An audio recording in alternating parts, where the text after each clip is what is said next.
This is the NAACP's Roy Wilkins Mid-Manhattan Branch Monthly General Membership Meeting. Also, the Education Committee and the Youth Council are pleased to present this month's program, which features respected author Grace F. Edwards and a performance by the Wadleigh Players. We come to you from the Wadleigh Secondary School for the Performing and Visual Arts on May 19, 2010.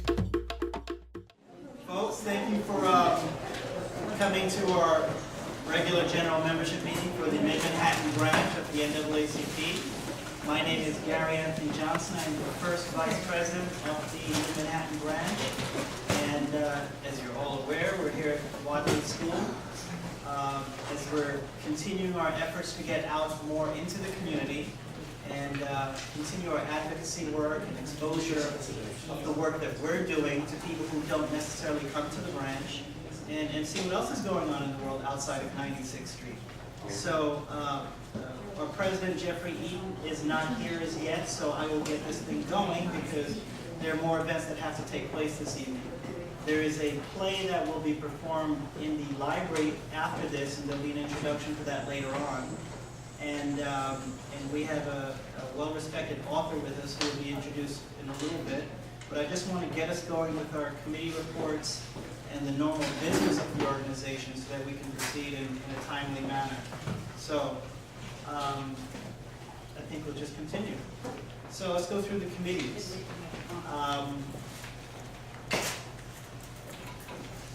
This is Claire Theobald. Good evening. So, let's start with committee reports. As you know, we have several committees at the branch. Our committees consist of health, education, civic engagement, legal redress, membership, economic development, fundraising. We also have a youth chapter that's associated with our branch. And we encourage youth who are in the community to join. There are a lot of activities that they can engage in. And we're mutually supportive of them, and they're mutually supportive of the other branches and youth chapters throughout the state. So that's another area that we push and we press for. We urge your participation.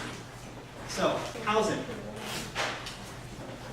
Carl Anthony, I'm the chair of the Housing Committee, and if you have any housing issues or you'd like to join or volunteer for housing, I'm here.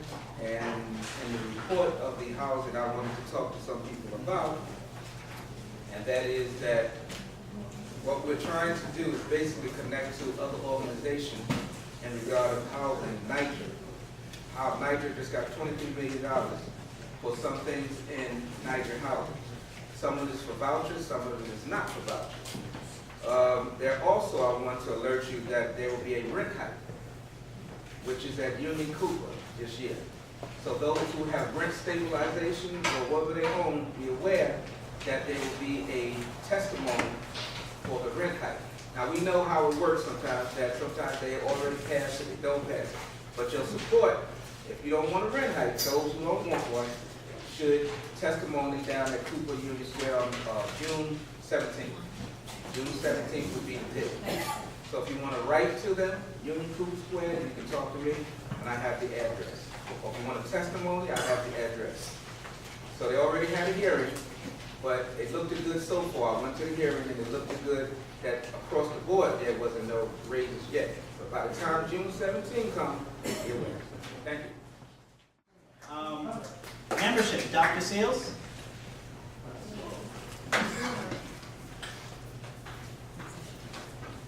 Welcome, everybody. I hope all of you are members. If there's anybody here who's not a member, we can take care of you right here and now. We are having a membership drive all the time, a special membership drive during this time. So we're asking all members to bring in a member. Each room will get one member. That'll double our. We will have someone. We plan to have a membership drive in May. Some of you may have heard me announce it in May. We had to withdraw that because we didn't get the place that we were trying to get. However, we will still, if we intend to have a membership drive before the season is over.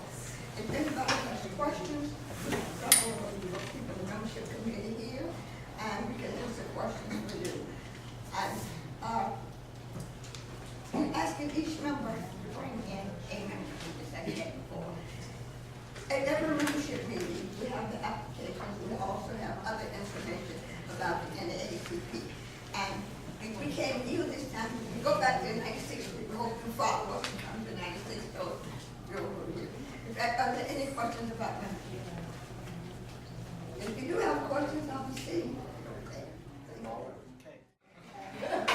Legal redress. Our legal redress chair, Attorney Anna Lewis is here. Aaron, you have to give your report now, please. Hi, how you doing?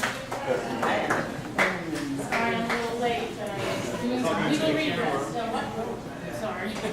Hi, everyone. How you doing?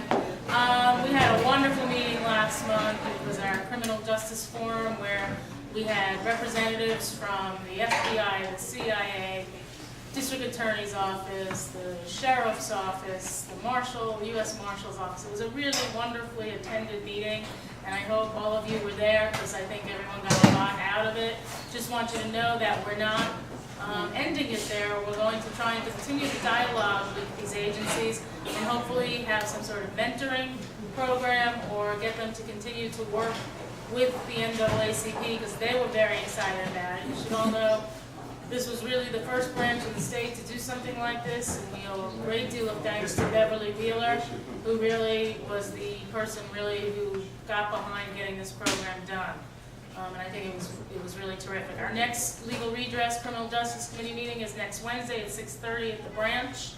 Speaker to be determined. We will be planning some of our programs for next year, and of course, as always, if anyone needs help with any issue, be it discrimination in employment or housing or any other issue, please stop by and either myself or Delmas Costin, my co-chair, be happy to help you or your friends or neighbors or anyone out there. So thank you and God bless. Let me just acknowledge that Anna Lewis is now a candidate for state senator. Wish her a lot of luck in her rounds, and she'll be talking to all of you to state what her positions are. I just want to mention that in the Health Committee report, we did get an article into Community, Positive Community magazine. I brought one of the magazines over. Someone bring me over one of the magazines. Joe? This is from one of the premier community magazines among the church community here in New York and New Jersey. As you can see, it's very fine quality, and they put this in their report for the Health Committee. So I think that's a major accomplishment for this branch, and you all should be proud of that. I'll pass this around. Take a look at it. I also want to say before Marion speaks for the fundraising committee, our dear member, executive committee and co-chair, Jean West, lost her mother, Clara, just the other night.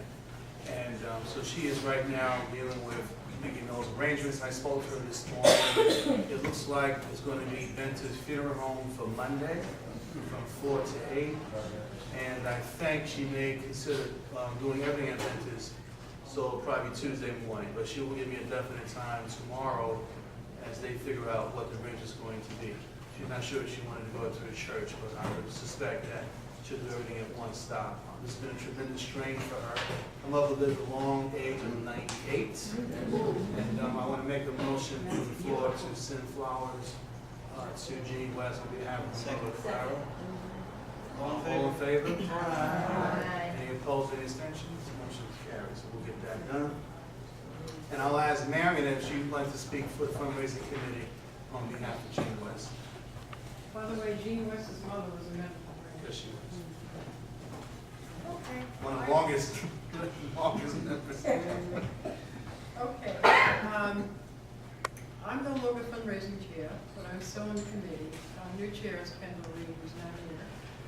We are having our luncheon. That's our primary function every year. And we're going to have it on September 11th at Marina Del Rey. And those of you sitting here who've gone to the luncheon know you have a wonderful time. It's 11:30 to, I guess, 4.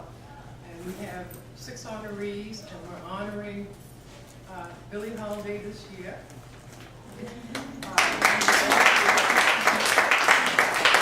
And prices last year, we didn't go up. So we hope that you will come again, or if you haven't been, come for the first time.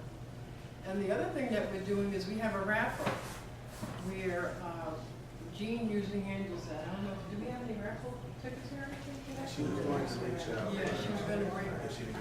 Yeah. But I know executive committee members who brought their raffles. Yeah, raffles. Okay. There we So go. you know we have a raffle. Special prize. Silent raffle. We have very nice gifts, and of course, we'll select the recipient of the prize for the raffle at the barbecue. So I guess we're still having our regular barbecue on the third Wednesday in June. So we have to sell the raffles by then. That's the other fundraising activity that we're having to try to raise funds this year. And I guess you reported on the NAACP. We did have a bus ride. Yeah. So we are doing things in terms of trying to raise more money for the branch. But we do hope you will attend the luncheon, and we'll have, not tickets, but we may have invitations by the June meeting. So you'll be able to purchase tickets starting the end of June. For September 11th, you can't forget that date. And it's Saturday. The 6th annual Health and Membership Healthy Walkathon is taking place Saturday, June 12th, 11 a.m., and it's going to be at Staten Island. Now, the Metropolitan Council of Branches, we do this walkathon together as a Metropolitan Council of Branches, which is 15 branches in the New York City area, which includes Astoria, Bronx, Brooklyn, Co-op City, Corona, East Elmhurst, Far Rockaway, Jamaica, Mid-Manhattan, New York City, NAACP branch, New York City Housing, Northeast Queens, Parkchester, Staten Island, and Williamsbridge. Now, we at Mid-Manhattan kicked off the first annual walkathon, which has been one of the most successful walkathons since the inception.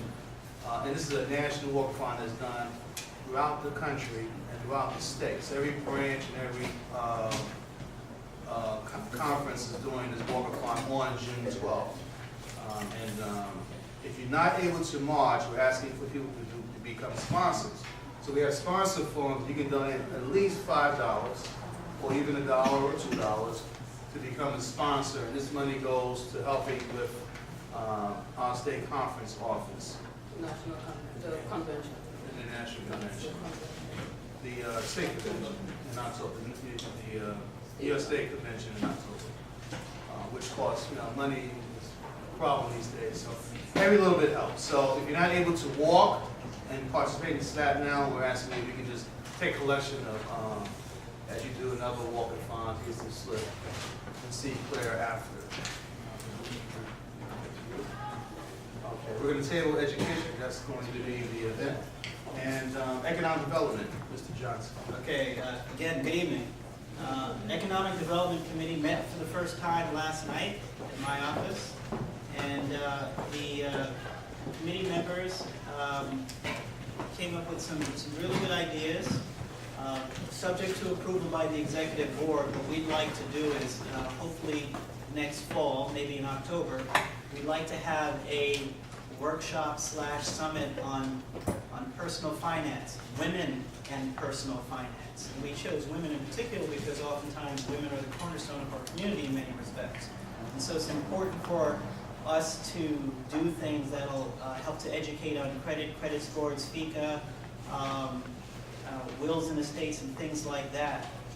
So we're going to do a workshop on women and personal finance. We hope to do something every quarter. So in the next quarter, we'd like to do financial literacy for youth, because it's important for our youth to understand how important it is to learn the basics of finance at the early stage possible. And hopefully next year we can do a much larger economic summit, maybe with some other organizations, to discuss what's happening in our communities, how unemployment and lack of jobs, unemployment and underemployment is affecting us, and what some of the solutions are, and we'll engage some of our elected officials, etc. So economic development is going to be a rather busy committee. Again, we reach out to all of you, those who are interested in issues such as these, to get involved and share your ideas and share your goals with us. And we will work with other branches, and we will work with other organizations like Harlem Business Alliance or Seed Co. or whomever that can provide information, speakers, and the like. So that's my report. Thank you. We also have a Veterans Committee, and they are actually at another event. Today is Malcolm X's 85th birthday, and Schomburg is doing a very special program, Malcolm at 85, and they're attending that event on behalf of the Manhattan Branch. But on last Friday, we celebrated the 30th anniversary of the Harlem Youth Marines Incorporated. Those are fine to be seen in uniform that are color guard at many funerals and ceremonies. And in 1993, they led New York State in the inaugural parade for President Clinton. They were the only group chosen out of New York, and they headed off the parade. So we're very honored to have them celebrate their 30th anniversary. And Sirius Davis was there, and we gave a donation on behalf of the branch to the Harlem Youth Marines out of our own pockets, and we will acknowledge. She will submit her report at the next executive committee meeting, but I know that the Veteran Committee is really getting its legs up and actually recruiting a lot more members.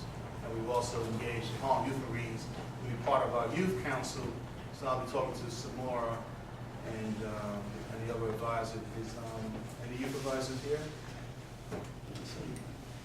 She's not a youth advisor. And we will get their report at the executive committee meeting. And Yolanda, you'd like to speak on behalf of youth? Sure.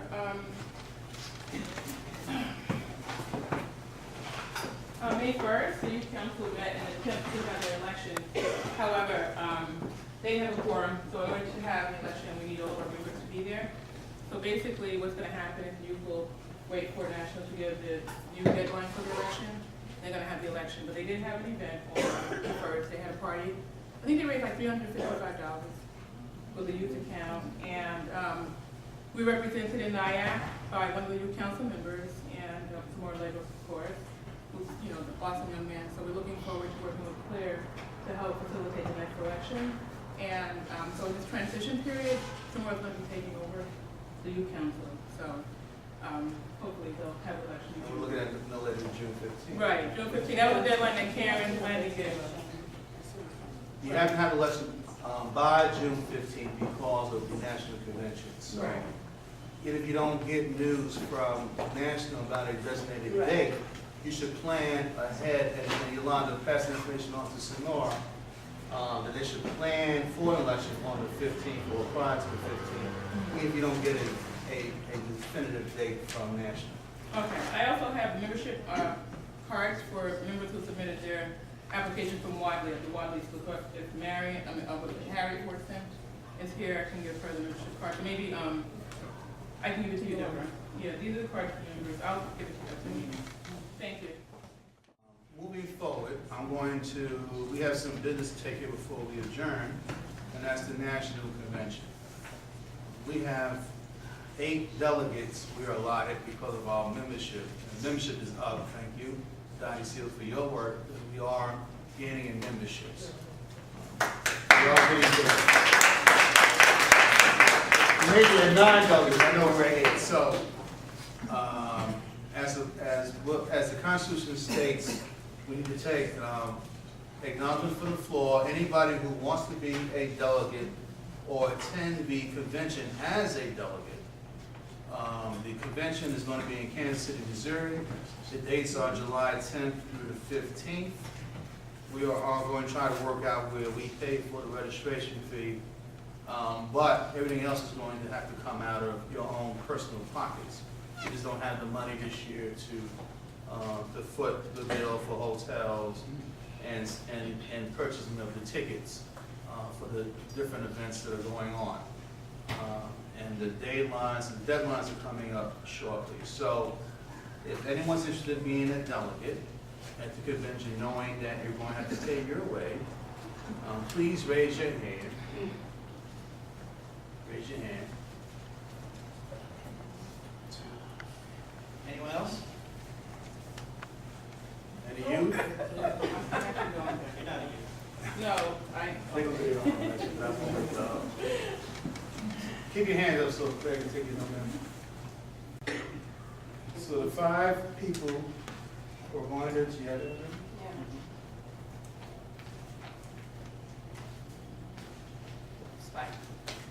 So make a motion so that we can go. I make a motion that we accept the 5 volunteers as delegates for representing Mid-Manhattan branch of the National Convention. And they are.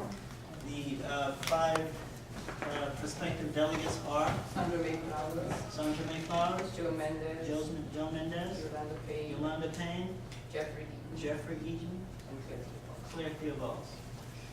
Seconded? Second. All in favor? Aye. All opposed? Any abstentions? Motion carries. All right, thank you very much. With Harriet Forsum. Yes. Ms. Forsum, please come up, Education Committee. I'll take a motion to adjourn. All in favor? Any opposed? Any abstentions? The meeting is now adjourned, and we now turn it over to Harriet Forsum, Chair of the Education Committee.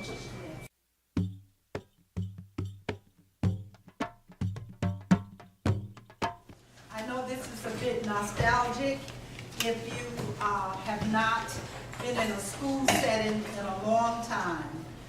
So you understand what it is that we are fighting so hard in the education system. So we work closely with them. Mr. McIntosh is our liaison to this program. And this is our 4th year working with them. Before we took this school, we worked with Booker T. Washington under our honorable Billie Holiday. And that was successful too, but we decided to move further up to our own community. And it has been a wonderful experience because we have someone who's really interested in kids, who really work with them. We have a principal that is cooperative. She's not here tonight, but she sends you her greetings. But we do have the UFT representative here, and we have the PA president that will meet you in the other room.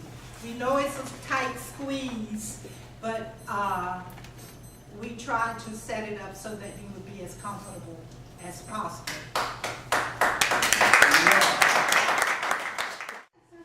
Let me just say that a couple of months ago, or several months ago, there was an issue about another school coming into this building, which would have took space away from Wadleigh, and would have, I guess, would have limited a lot of things that had happened. Tonight on the news, breaking news, there's an issue with the Center for Educational Opportunity, the school down the block that we're going to bring into the building. And they found that there was a 2-year report of abuse, student abuse by teachers and some of the supervisors at the school. One was a girl's hair was pulled, she was dragged down the floor. A young man was beaten down and his gang beads ripped off because they didn't want to take them off, and some other allegations. So there's a meeting going on simultaneously as we're meeting here at the school about concerned parents about that charter school. We knew there was a lot of issues around that school and some of the things that we're trying to balance and keep our kids away from. But it's on the news on New York 1, it just broke today. So when you go home, watch the news. But it was because of the fight that we did as NAACP with UFT, they're going to talk more about that themselves, that kept that school out of the building. Not saying it's a bad school, but resources are limited. And there's a lot of major things happening here. The school has done a complete turnaround here at Wadleigh because of our efforts and because of the parents and the students who work hard here. So that's what's going on right now as we speak. So I think it was very important, Harriet, at this meeting here in this classroom setting to see some of the work that's being done in this classroom. This is extraordinary. We should give these children a hand. They may not be here. The UFT, head of the UF rep. How you guys doing? My name is Anthony Klug, and I'm the United Federation of Teachers representative here. And I just want to say thank you all for being here. I hope you're comfortable. This is a middle school science classroom. In a minute we'll go to our library, which is headed by the 2008 New York Times Carnegie Corporation Librarian of the Year, which is pretty remarkable. We have a lot of, my kids took an AP test today, and they did very well. We have a lot of things going on, but as was just said, there are some challenges that we're facing to make sure that every kid who comes in this building gets the education they deserve. So I really want to thank you all and your great organization for all the help you've done. I myself am a history teacher, so understand a little bit, but as we speak with Ms. Munson and Dr. Monroe, we're really just trying to do the best we can to honor all the people who come before us. So again, we really appreciate your help, and just look forward to educating our future, which you see right here. So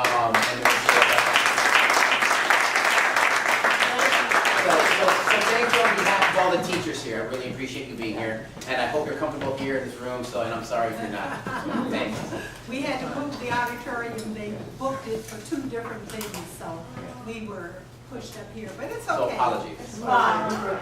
Ms. Augustine, who is the PA president, you want to greet them?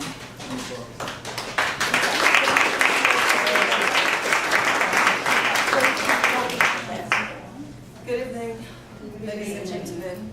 Thank you for coming. It's a pleasure to have all of you with us tonight. And as we're standing here, we were here to celebrate Wadleigh and the children and the students. The most important thing is the education. They need to be educated. With you and as with the teachers, the parents, as one, we could give them a better education. We could prove to them that they are the future generations and they need to know it's very important in this lifetime because we are going to leave. They are coming. And as they're coming, they need to know everything that we've been teaching them. They have to do the survey and to correct everything that we make mistakes just like them. But they will learn from our mistakes and they will correct and we'll have a better future, including please be a part of the students, be a part of the school. As the president of the PTA, I need the parents. It's not just at school. The education starts from the crib. The parent is the education. The parents, we are the ones that have to educate the children. We help. We could only teach from the book, but we, as the parent, we need to teach from the stomach. As we're carrying the children, we could read with them. As they're growing, we could grow with them together. When they go someplace, when they walked into our lives and our friends, and they will know exactly what to do. Not to be, like they say, the thoughts. I use their own words today. But to be a well-intelligent, an individual intelligent, where they could be and provide for the next and the next future generations. Thank you for coming. It's a privilege to be here. Well, I think, Harry, you've actually done a great job of giving the history of our collaboration with Wadleigh. And I just want to also thank you for coming here tonight and for being a part of this. We've been involved with Wadleigh for about 4 years in the Adopt a School program. And the Adopt a School program is something that the NAACP endorses really around the nation so that branches can get more involved with their local schools. So Wadleigh is a school that we've been working with now for that amount of time, and we've worked with them through a mentoring and medicine program, and also Mr. McIntosh has just brought in all kinds of people from the community to be role models for the students, to really give them a view of what the possibilities are for them. And we've also endorsed that. And as you heard, they were part of the program that we did with the criminal justice. They actually introduced some of the speakers at that time. And we're just happy. We're just happy that this is being done. Mr. McIntosh has worked very well with them, and we intend to continue to work with them into the future. And just to add as well that there will be an educational forum that will be coming up probably in the fall. It might take place here at Wadleigh, and we'll let you know so that you can take part in that. But we really want to get the community more involved with what's happening in the schools, which there is a lot going on. So we will inform you about that that's coming up. And let you know about Miss Grace Edwards, who is an absolutely fabulous writer. I finished reading The Viaduct. I couldn't put it down. The only reason why I put down A Toast Before Dying is that I forgot to take it with me on my trip.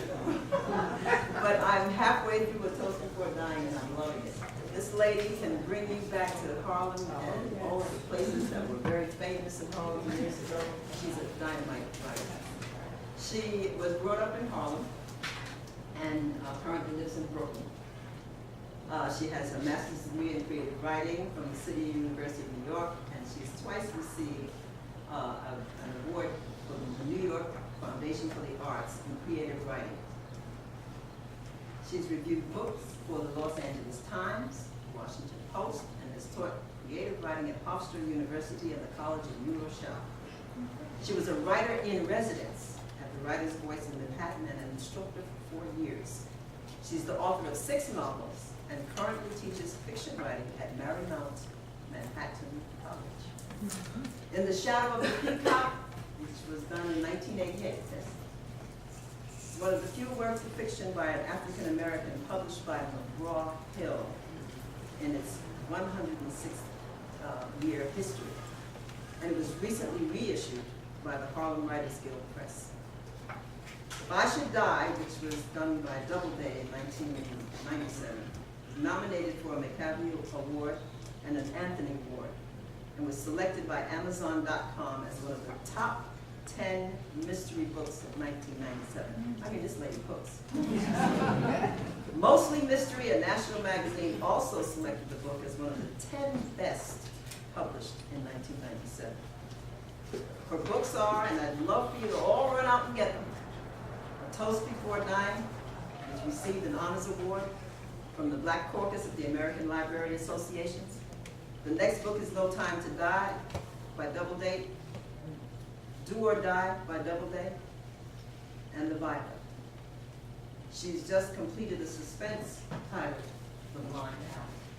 And if you don't rush out to Barnes & Noble or wherever, oh, the books are here. Oh, great. You see how excited I got when I saw the panel? Walked right past the books.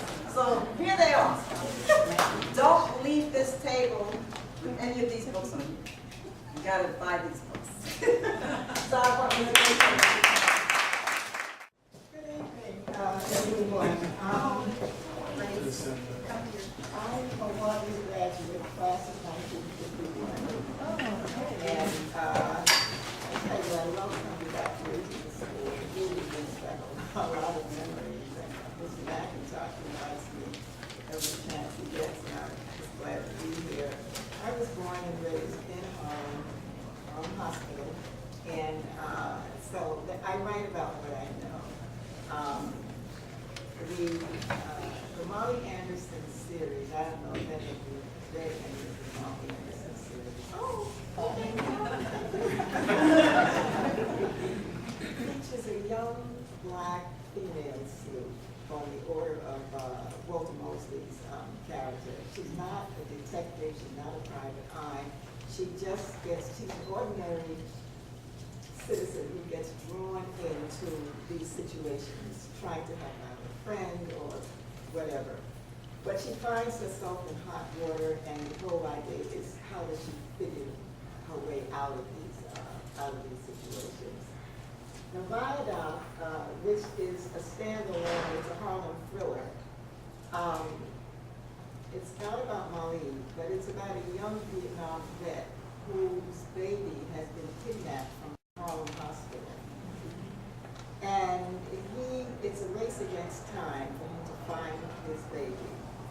Now, this story is really based on a true incident that happened, I think, about 25 years ago, where this young couple had brought their baby to Harlem Hospital. I think the child was like 2 weeks old, had fever. They're sitting in the emergency room, and this woman comes in and she says, "I'll take the baby."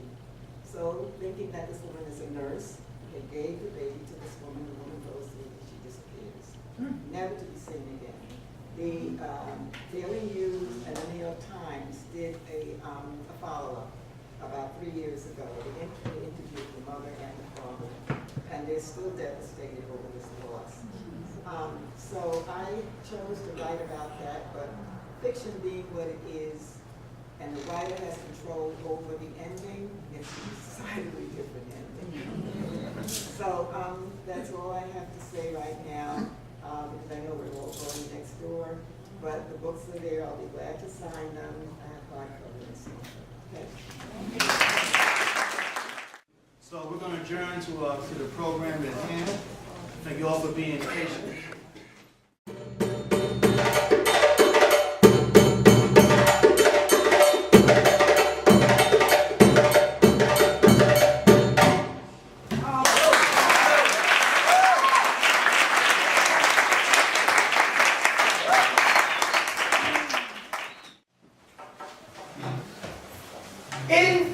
Africa, old traditions are not forgotten.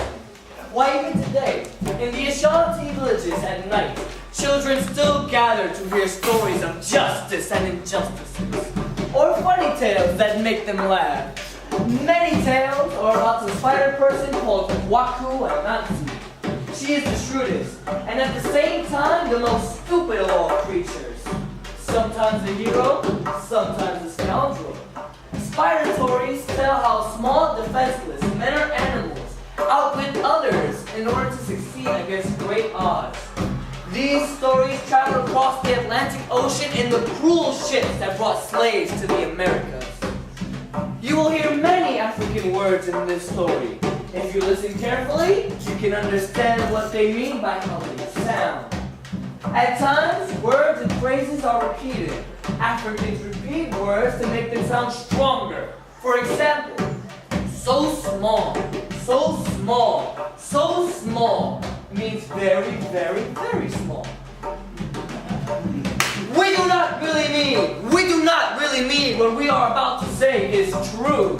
A story, let it come, let it go. Once those small children round my knee, they will know stories on earth to hear.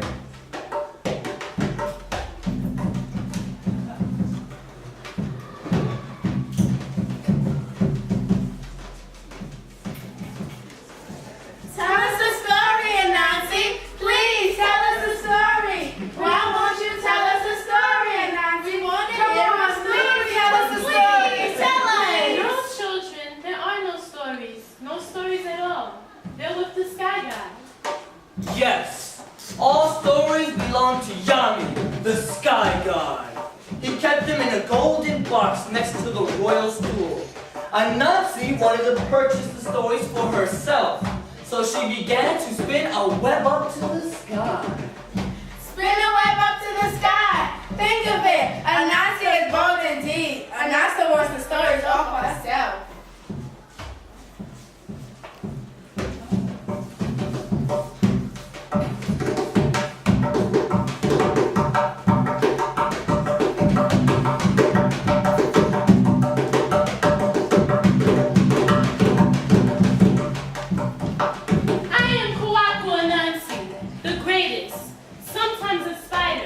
Sometimes a woman.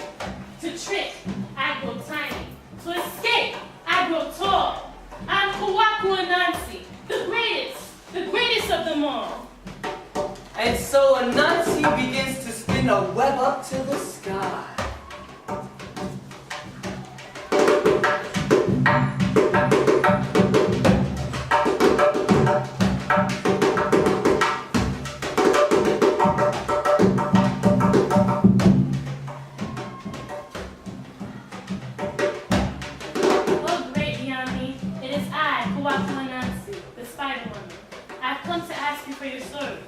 I'll use them for myself, and I will buy them from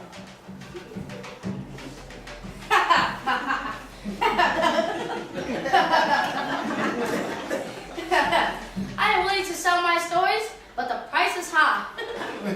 Many people have come offering to buy, but the price was too high for them. So how can rich and poor families have been come offering to buy, but they have been unable to do it? So how can a weak person like you, so small, pay my price? I can do it. I can do anything. I'm the most clever spider woman in the world. What is your price? Tell me. Haha, funny person. My price is 4 things. First, I must have Osibo, title of the terrible teeth. 2, Memboro, the one who stink like fire. 3rd, Momentia, the fairy who men never see. And Onini, the great python. I will find them and bring them to you. Osibo, the tiger with the terrible teeth. Mboro, the one who sting like fire. And Montia, the fairy princess who men never see. And Onini, the great python. Along the jungle path, Yurity, Yurity, Yurity, Yurity, Yurity, Yurity, Yurity. Oh, Nancy, you are just in time for my lunch. I'll see what I found you. After that, what will happen? But first, let us play a game, the binding game. Oh, a game? I am fine with games.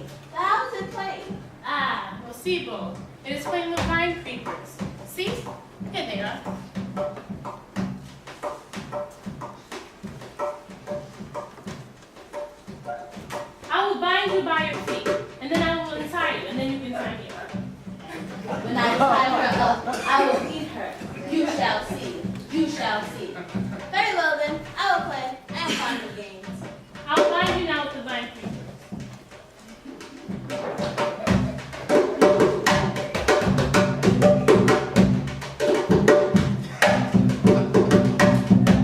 Now, Sibo, you are finished with the binding game. Now you are ready to meet the sky god. No, no, pour me. Oh, Sibo, the game is already done. Now the hornets.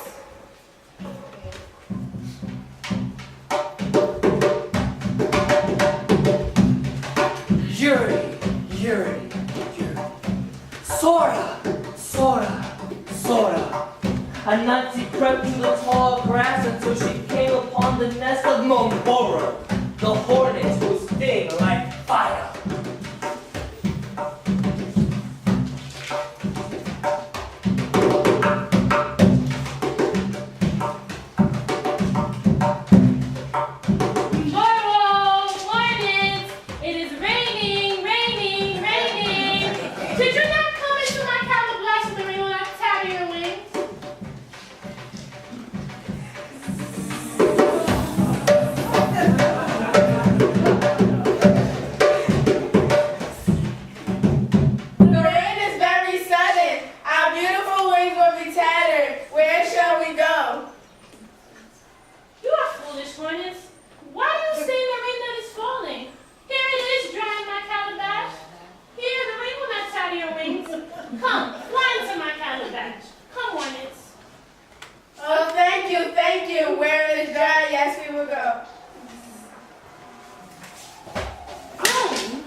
you won't slip.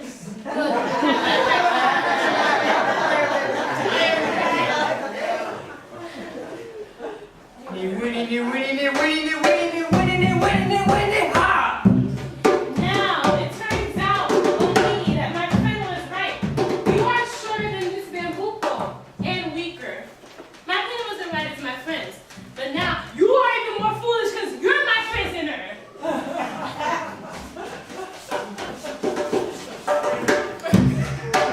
Oh, great Yami, why did you allow Anansi to put shame upon me? My spirit leaves me. And that, my dear children, is why, whenever you see a snake that has died, it will be lying belly up, calling to the sky god to witness its plight.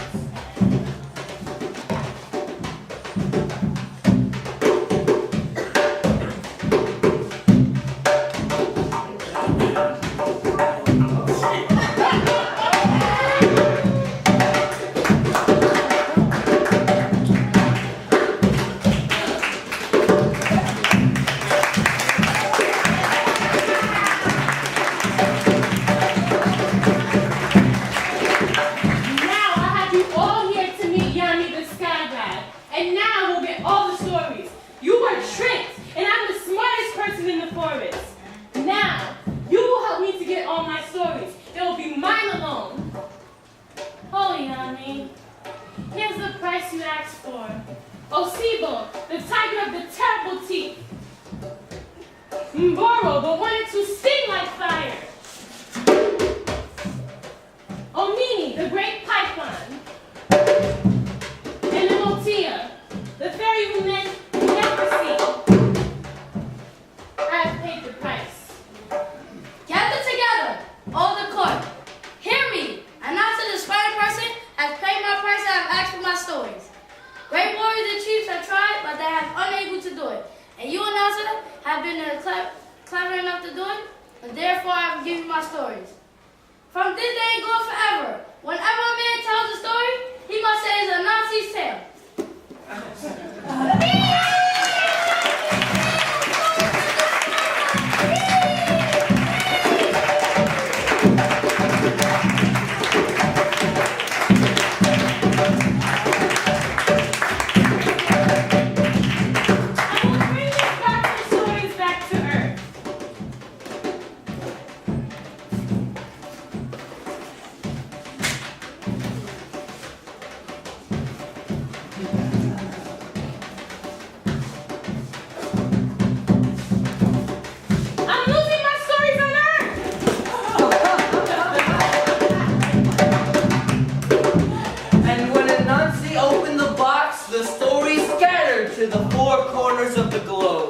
They flew to every nation and to all people, including this story which I am telling now.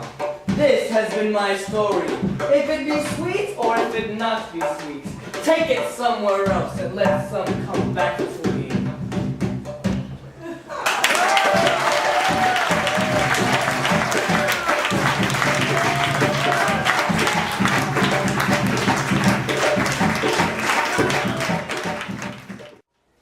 So in conclusion, again, a circle. Owen Doxson said, nothing happens only once. Nothing happens only here.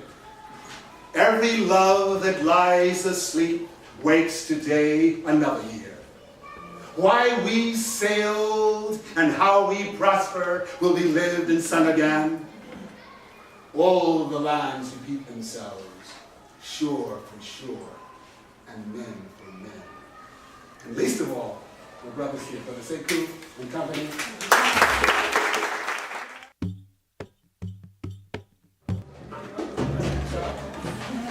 My name is Malcolm Kune, and I played the part of the king.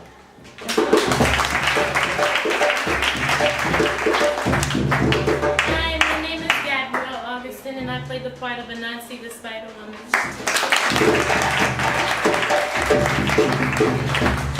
My name is Dario Cruz, and I played the part of the storyteller.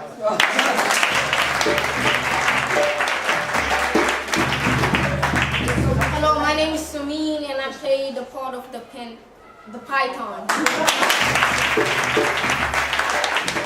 Serene just happens to be from the motherland. Hi, my name is Anahi and I play the fairy who man never seen.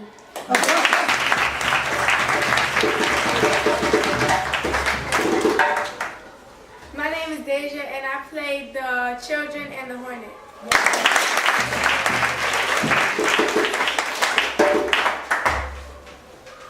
My name is Kaylin and I also play the children and the hornet.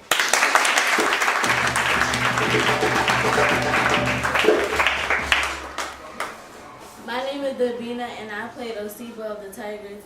Terrible teeth.